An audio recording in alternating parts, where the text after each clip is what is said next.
नमस्कार शेतकरी बंधूंनो, मी बापू बिडकर आणि मराठी दरबार या आपल्या यूट्यूब चॅनलमध्ये आपल्या मनापासून स्वागत आहे।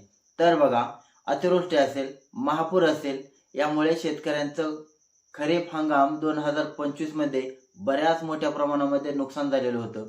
अगदी जमीन देखील वाहून गेलेली होती आणि हे शेतकऱ्यांचं मोठ्या प्रमाणामध्ये नुकसान झालेलं पाहून शासनाने त्यांना पॅकेज देखील जाहीर केलेलं होतं। आता हे पॅकेज जे आहे ते 2 टप्प्यावरती त्यांनी जाहीर केलेलं होतं।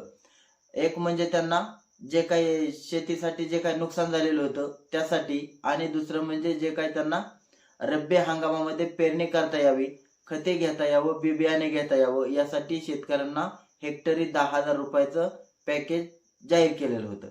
आता हेक्टरी 10,000 म्हणजे ज्या शेतकऱ्यांचं बाधित क्षेत्र हेक्टरी म्हणजे बाधित क्षेत्र हेक्टरला दाखवलं असेल, म्हणजे 100 गुंठे असेल, 100 गुंठे म्हणजे 1 हेक्टर, तर 1 हेक्टर जर क्षेत्र बाधित असेल तर अशा शेतकऱ्याला हेक्टरी 10,000 रुपये भेटणार होते। समजा एखाद्याचे 50 गुंठे असतील तर त्या शेतकऱ्याला 5,000 रुपये, तर अशा प्रकारचं अनुदान देखील शासनाने जाहीर केलेलं होतं।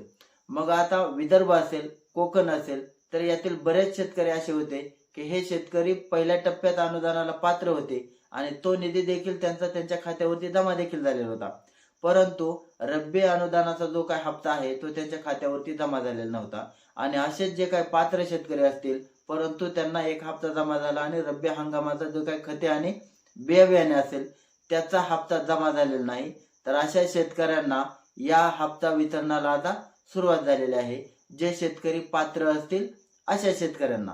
त्याच्यामुळे असे कोकण असेल किंवा विदर्भ असेल तर यातील अशा ज्या शेतकऱ्यांना पहिला हप्ता आलेला आहे परंतु रब्बीचा जो काही सीड्स असेल त्यासाठीचा हप्ता प्राप्त झालेला नव्हता, तर अशा शेतकऱ्यांना हा हप्ता जो काही निधी आहे तो वितरणाला सुरुवात झालेली आहे।